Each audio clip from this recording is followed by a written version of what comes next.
Hello बच्चों, let's see the question. Mark the correct alternative in each of the following. ABCD is a trapezium with parallel side AB is equal to A and DC is equal to B. If E and F are midpoints of non-parallel side AD and BC respectively, then the ratio of areas of quadrilateral ABFE and EFCD is. ये options दिए इन options में से बताना है कि कौन सा option correct है। सबसे पहले हम यहाँ पे की कंसेप्ट लिख लेते हैं। की कंसेप्ट में हमारे पास आ जाएगा area of trapezium. Area of trapezium is equals to half into sum of parallel sides. हमने यहाँ पे जो पैरेलल साइड्स हैं उनका सम ले लेना है, तो हम यहाँ पे प्रॉपर लिख देते हैं कि sum of parallel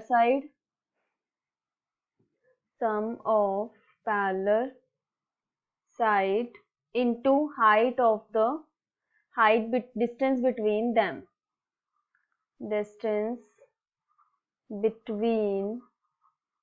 them. Next हमें जो इंफॉर्मेशन गिवन है उसके अकॉर्डिंग हम एक फिगर बना लेते हैं। ये मेरे पास एक ट्रेपेजियम है और यहाँ पे हमारे पास A B C D non parallel sides हैं। A B is A and D C is B और इसके मिड पॉइंट्स हैं हमारे पास यहाँ पे लाइन है that is E and F. अगर ये मिड पॉइंट है दैट मीन्स ये वाला जो डिस्टेंस होगा वो होगा इक्वल, तो हम इसको ले लेते हैं एच और इस डिस्टेंस को लेट कर लेते हैं एक्स। नाउ अब यहाँ पे हम कर सकते हैं कि area of trapezium, area of A B F E is equals to half into sum of parallel sides A plus X into height between them distance, this is h. This is first equation.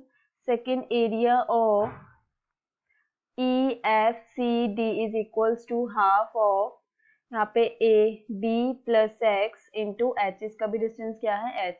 Third, area of whole trapezium, area of A B C D is equals to half of a plus b, अब जो height होगी वो h plus h 2h हो जाएगी, is equals to यहाँ से 2 cancel, तो क्या आ गया यहाँ पे a plus B H.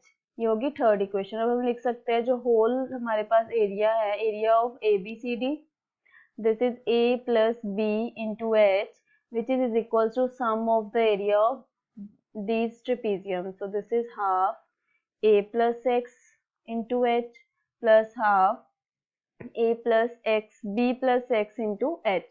Half h को कॉमन निकाल लेंगे तो यहाँ पे a plus B H is equals to half into H common है, अंदर का रह गया a plus X and plus B plus x.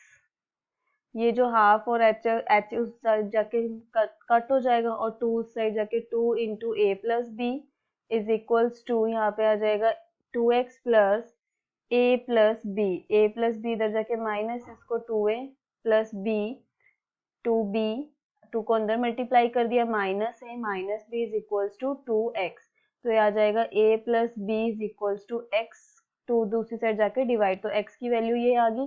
अब हमने रेशियो फाइंड करनी है कि area of quadrilateral A B E F, तो यहाँ पे हम लिख सकते हैं ratio area of quadrilateral A B E F के लिए क्या था हमारे पास half into A plus X into H divided by दूसरा half into ratio E F C D is half into B plus X into H. ये H और half of cancel और इसमें हम एक्स की जगह पे ये वाली वैल्यूज पुट कर देंगे, तो यहाँ पे हमारे पास आ जाएगा A plus B into X divided by B plus B into X. तो नीचे एलसीएम लेंगे तो यहाँ पे एक्स ए प्लस, यहाँ पे हमारे पास 2 है, x की जगह हमने पुट करना है, तो a प्लस बी इंटू यहाँ पे 2 है हमारे पास, x नहीं है, तो यहाँ पे हमारे पास आ जाएगा